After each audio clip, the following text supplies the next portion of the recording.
The twinkling lights on the Christmas tree cast a warm glow across the living room, their cheer mocking the icy tension hanging in the air. Zuril held the envelope in her hands, its weight far heavier than the single sheet of paper inside. Her father's stern expression said everything she needed to know before she even opened it. This wasn't going to be a Merry Christmas Eve. Well, Michaela's sugary sweet voice cut through the silence like a blade. She perched on the arm of their mother's favorite leather chair, already flaunting the diamond bracelet she'd received moments earlier. Aren't you going to open it? The crackling fireplace did little to thaw the chill in Zuril's heart as she broke the seal, her fingers trembling. She unfolded the paper, her eyes scanning the words that confirmed her worst fear. "You're cutting me out of the will," she said, her voice surprisingly steady. She looked up at her mother, Vanessa, who didn't even bother to glance up from her wine glass. "It's for the best, dear," Vanessa replied, her tone dripping with practiced indifference. "You made your choices, and we've made ours." "My choices?"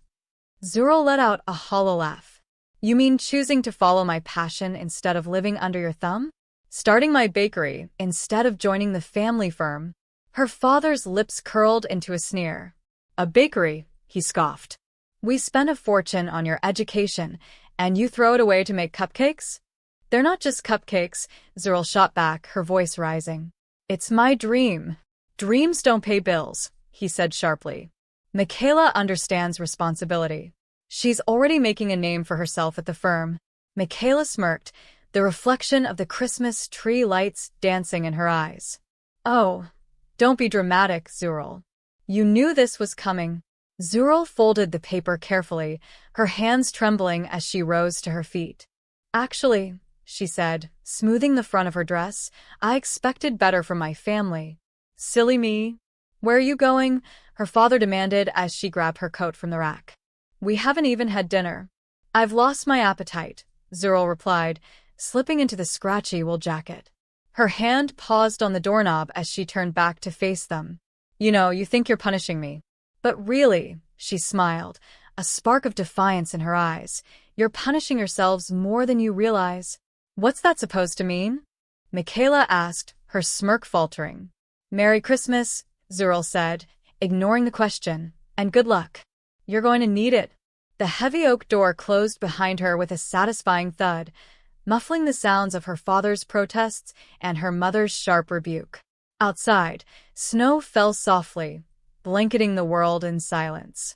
Zuril pulled out her phone, her breath visible in the freezing night air as she dialed a number. "Natasha," she said, her voice steady now. "Yeah, it's done. They did exactly what we expected." She walked to her car, her boots crunching in the fresh snow. "No, I'm okay. Actually, I'm better than okay. Remember that thing we talked about? I think it's time."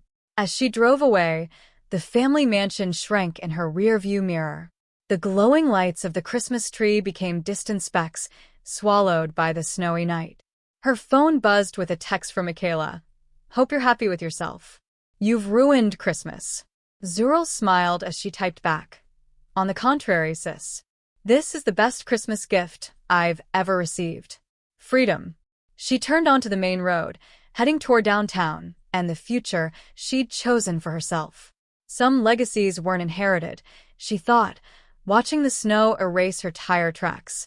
They were built from scratch, just like the perfect cake. The vacation house sat untouched at the edge of the frozen lake, its once pristine siding now streaked with dirt and time. Zuril jingled the keys in her hand, the sound cutting through the crisp winter air like a triumphant melody. Natasha whistled low as she stepped out of the car, her breath fogging in the cold. "And they just forgot this was in your name?" Natasha ran her fingers along the faded wood railing, shaking her head in disbelief. "A whole-ass vacation house. Seriously?" "5 years ago," Zuril explained, unlocking the door. "Dad put it in my name for some tax loophole. He probably doesn't even remember it exists." The door creaked open, revealing an interior frozen in time. Pine furniture, nautical decorations, and dusty photo frames told the story of a family that had once been whole. Now it felt more like a museum of memories Zuril no longer wanted. "How much do you think this place is worth?" Natasha asked, peeking through the lakefront windows. Zurl pulled out her phone, showing her the realtor's estimate. Natasha's eyes widened. Holy, that's enough to open the bakery, and then some. Exactly, Zurl said, running her fingers along the dusty kitchen counter. The plan that had been simmering in the back of her mind began to solidify. The down payment, equipment, the first year's rent, everything I need to get started. Natasha smirked. Your parents are going to lose their minds when they find out. They won't, Zurl replied, brushing a cobweb from the corner of a framed photo. Not until it's too late. They sign this house over to me fair and square. The sale is completely legal. She opened the fridge, grimacing at the ancient condiments inside. Natasha flopped onto a couch, sending up a cloud of dust. All right, walk me through this master plan of yours. It's simple, Zurl said, pacing as she spoke. I sell the house, open the Dreamweaver Bakery, and establish myself downtown. Meanwhile, my family, she trailed off, a sly smile playing on her lips. What? Natasha asked, sitting up. What about them?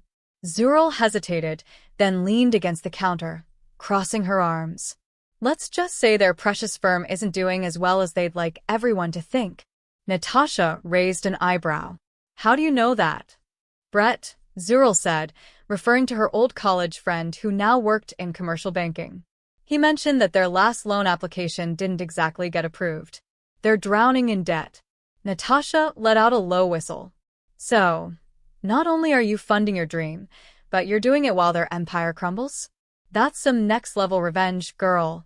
It's not about revenge, Zurl said, though the fire in her eyes betrayed her. It's about finally doing something for myself. Sure, Natasha said with a smirk, whatever you say. But let me know when you're ready to admit it's a little bit about revenge. Over the next few weeks, Zurl worked in secret. Real estate agents, paperwork, and hushed phone calls consumed her days. The house sold faster than she'd anticipated. Turns out, lakefront property was desirable, even in the dead of winter. Brett met her for coffee one morning, reviewing her finalized business plan. I have to admit, he said, scanning the numbers. When you first told me about this, I thought you were just venting. But this, he took a bite of the lavender honey cake she'd brought. This is incredible. That's not even my best recipe, Zurl said, pulling out her laptop. She showed him the location she'd chosen for her bakery, a cozy space in the heart of downtown. What do you think? High foot traffic, reasonable rent, Brett said, nodding. You've done your homework. But are you sure about burning this bridge with your families? They burned it first, Zurl said, closing her laptop. And besides, this isn't about them anymore. This is my life. But deep down, she couldn't deny the satisfaction she felt. Selling the house wasn't just a step toward her dream. It was the first move in a game her family didn't even know they were playing. The keys to the downtown storefront jingled in Zurl's hand as she stood outside the narrow brick building. The faded for lease sign had been replaced with something far more exciting, future home of the Dreamweaver Bakery. She could already imagine the golden glow of light fixtures spilling onto the sidewalk and the scent of fresh pastries drawing people in. Not bad, Natasha said, balancing a box of paint samples as they stepped inside. But you've got your work cut out for you. Zurl smiled, running her hand over the old wooden counter. Work doesn't scare me. It's the easy stuff that does. The next few weeks were a blur of activity. Contractors gutted the space, peeling back layers of the building's history. Zurl immersed herself in every detail, from selecting warm copper light fixtures to deciding on the perfect shade of cream for the walls. But in the quiet moments, when the hum of progress paused, memories of her family crept in. She remembered her father's disdainful words, "Cupcakes won't pay the bills." Her mother's cold indifference. Michaela's smug dismissal. The echoes of rejection still lingered, but Zurl used them as fuel. This bakery, she whispered to herself one evening, standing alone in the space as the sun dipped below the city skyline, isn't just about proving them wrong. It's about proving me right. The day the sign went up, Zurl stood across the street, watching as the gold letters gleamed in the sunlight, the Dreamweaver Bakery and Cafe. She could feel the beginnings of something new, something hers. Opening day arrived faster than she'd expected. The air was crisp with the promise of winter, but the warmth inside the bakery drew a crowd.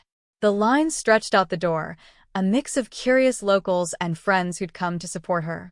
Zurl stood behind the counter, her apron dusted with flour, hands steady as she prepared lattes and plated pastries. Lavender honey cake, one woman murmured after her first bite.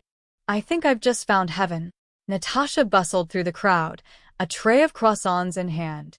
You've got a reporter from the local paper asking for an interview, she whispered to Zurl.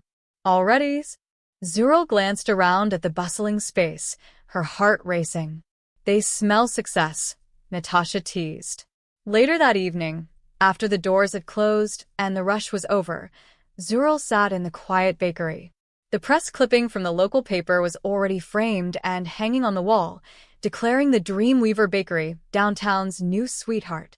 As she sipped a cup of tea, Zurl felt the weight of her journey. She'd started this dream with nothing but determination and a vacation house her family had all but forgotten. Now, she had something real, something meaningful. For the first time in years, she felt whole. This wasn't just her bakery, it was her new beginning. And it was only the start. The Dreamweaver Bakery was bustling with its usual energy when the confrontation began. Zurl stood at the counter, hands dusted with flour, piping roses onto a wedding cake when the doorbell chimed. She glanced up to see her parents stepping inside, their presence a stark contrast to the warm and inviting atmosphere. Her father's proud shoulders seemed to sag under an invisible weight, and her mother's perfectly coiffed hair couldn't mask the strain on her face. Zurl, her father said, his voice low but commanding. We need to talk. I'm busy, Zurl replied coolly, not looking up from her work. This isn't a social call, her mother said, her tone edged with desperation. It's about the firm. Zurl paused, placing the piping bag down and wiping her hands on her apron. Let me guess, she said, turning to face them. You're here because you need something? Her father flinched but pressed on. We're offering you a partnership. Equal share. Voting rights. Everything you've wanted. Zurl couldn't help but laugh, a sharp, humorless sound. Everything I've wanted? You mean everything you spent years telling me I didn't deserve? Her mother stepped forward, her hands trembling. The firm is struggling. We've lost key clients, the bank has frozen our credit, and layoffs are imminent. We need fresh capital, and your business acumen to help us recover.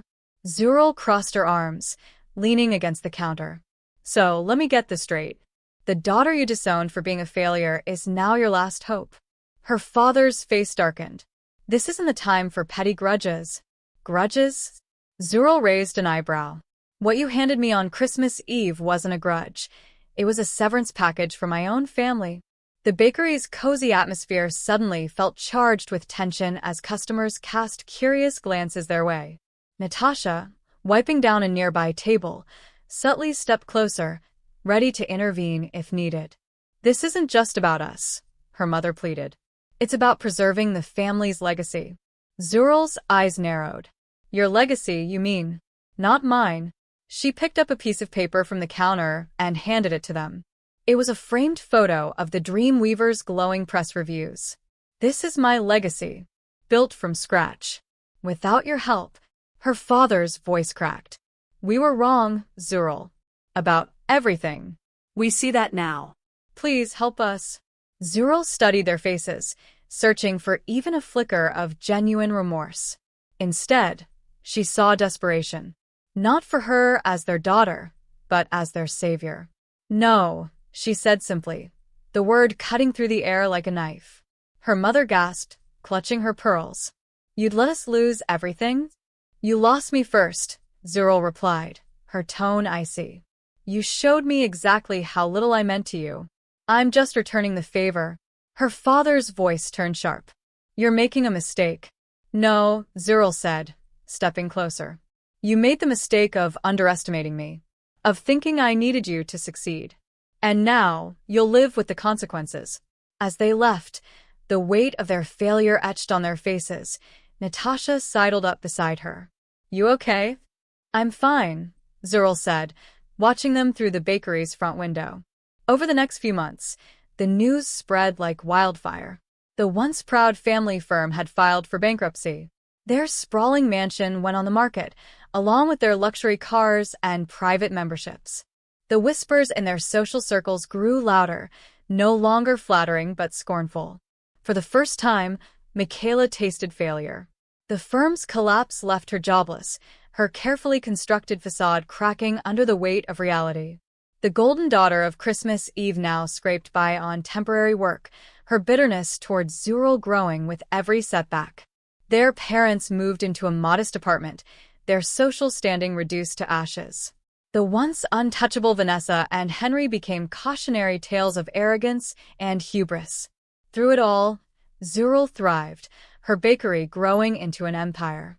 While her family crumbled, she stood tall, proving to the world, and herself, that some legacies aren't inherited.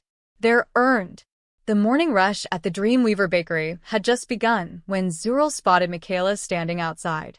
Her once impeccable designer coat was replaced by a practical, slightly worn jacket. She looked nervous, shifting her weight from foot to foot as she peered through the window. Zuril opened the door. "Michaela? What are you doing here?" Michaela hesitated, her usual confident demeanor replaced with uncertainty. "I want to talk. Do you have a minute?" Zuril crossed her arms. "Make it quick." Michaela swallowed hard. "I need a job." The words hung in the air, and Zuril couldn't help but blink in surprise. Michaela, who had once mocked her for following her dream, now stood before her, asking for help. "You're serious?" Zuril asked, raising an eyebrow. "Yes," Michaela said firmly. "I've been thinking about what you said. About proving myself.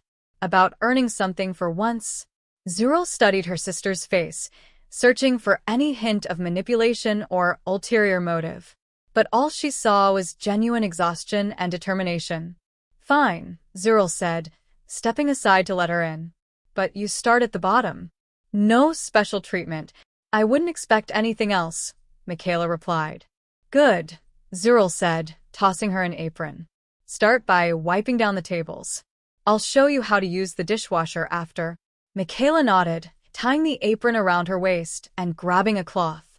Her perfectly manicured hands, unaccustomed to hard labor, trembled as she scrubbed the tables. By the end of the first hour, her knuckles were red and raw, and her face glistened with sweat. "You okay?" Zuril asked during a brief lull in the rush. "I'm fine," Michaela said, though her voice wavered. "I deserve worse." "No one deserves to suffer," Zuril said, handing her some hand cream. "But you do need to learn. Take care of yourself, or you won't last." As the days turned into weeks, Michaela adjusted to her new reality. She scrubbed floors, loaded the industrial dishwasher, and even learned to make lattes under Zuril's watchful eye. Slowly, she began to understand the value of hard work and the pride that came from earning something herself. Meanwhile, their parents were undergoing transformations of their own. Their father, once the commanding head of a law firm, now worked as a dishwasher at a local cafe. His hands, once used to signing contracts, now scrubbed plates and polished glasses. Their mother, who had once reigned over charity galas and social clubs, took a retail job at a department store. At first, she bristled at the indignity, but over time, she found solace in connecting with everyday people and earning her own paycheck. One evening, as the bakery was closing, Michaela approached Zuril. "Thank you for giving me this chance," she said, her voice trembling. "I didn't do this for you," Zuril replied, locking the front door. "You did this for yourself. And you should be proud of that." Michaela nodded, her eyes glistening with unshed tears.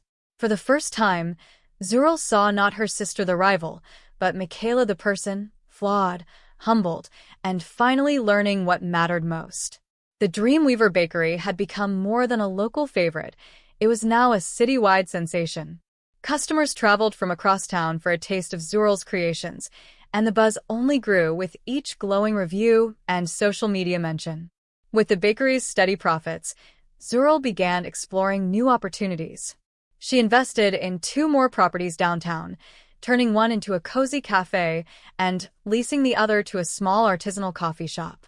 But it wasn't just about business. Zural's vision extended to the community. The most ambitious project was a small business incubator she was developing in a historic building. The center would offer workshops, mentorship programs, and affordable office space to aspiring entrepreneurs. For Zural, it was a chance to pay forward the hard lessons she'd learned while building her dream. "It's not just about baking," she told Natasha one evening as they finalized the plans. "It's about creating opportunities for people like me who just need a shot." Her family couldn't ignore her success any longer. One evening, her father stopped by the bakery. He looked older, his once imposing presence softened by months of hard work and humility. "This place is remarkable," he said, glancing around the bustling space. "Thanks," Zural replied, her tone neutral. He hesitated, then added, "I'm proud of you, Zural. Not just for what you've built, but for who you've become." It was the first time she'd heard those words from him, and while they didn't erase the past, they planted the seeds of something new. Her mother, too, began to change. She no longer carried the aloof air of someone used to being served. Instead, she showed up at the bakery's community events, volunteering her time and even offering to teach basic budgeting workshops at the incubator. Michaela, now a manager at one of the Dreamweaver locations, found her footing in honest work. She often sought Zural's advice, and their once icy relationship thawed into something resembling sisterhood. One quiet evening, as Zural sat in her office reviewing plans for her next project, she reflected on how far she'd come. Her success wasn't about revenge anymore. It wasn't about proving her family wrong. It was about proving herself right, about believing in her own worth when no one else did. The bakery was her dream, but the person she'd become along the way was her true triumph. The hall buzzed with anticipation as Zural adjusted her name tag.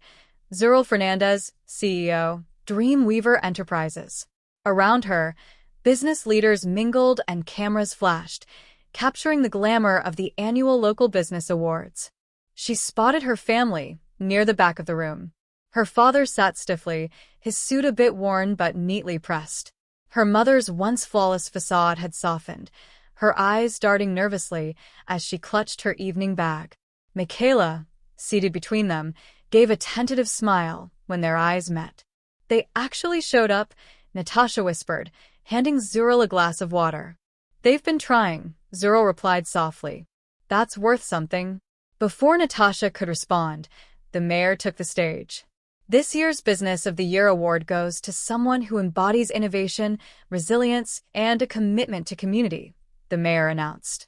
From humble beginnings to a citywide phenomenon, Dreamweaver Enterprises has transformed lives, starting with its founder's own. "Ladies and gentlemen, please welcome Zural Fernandez." The applause was thunderous as Zural made her way to the podium. The spotlight was bright, but she felt steady, her confidence as unshakable as the foundation she'd built for herself. "Thank you," she began, her voice clear. "When I started this journey, I never imagined standing here today. The Dreamweaver began as a personal dream, a way to prove to myself that I could create something meaningful." She paused, glancing toward her family. "But along the way, I realized something much bigger. Success isn't just about what you build. It's about who you become. And it's about who you help along the way." Her gaze lingered on her parents and Michaela. "Sometimes, the people who hurt you are the ones who help you grow the most. My family didn't always believe in my dream, but they've grown as much as I have. Their willingness to change, to work hard, and to rebuild relationships taught me something I'll carry forever. It's never too late for redemption." The applause swelled again as she stepped back, her heart lighter than it had been in years. Later that evening, as the guests filtered out, her father approached her. "Your speech," he said gruffly, "it meant a lot." Zural smiled. "It wasn't just for me. It was for all of us." A week later, the family gathered at a downtown park, volunteering for one of Zural's community projects. They planted flowers, painted benches, and worked alongside neighbors to transform the space. Michaela wiped a streak of paint from her face and grinned. "I think I miss my calling as a landscaper." Her father chuckled, adjusting his gloves. "Careful. You might start to enjoy hard work." Zuril watched them, her heart swelling with a mix of pride and peace. This wasn't the family she'd grown up with. It was something better.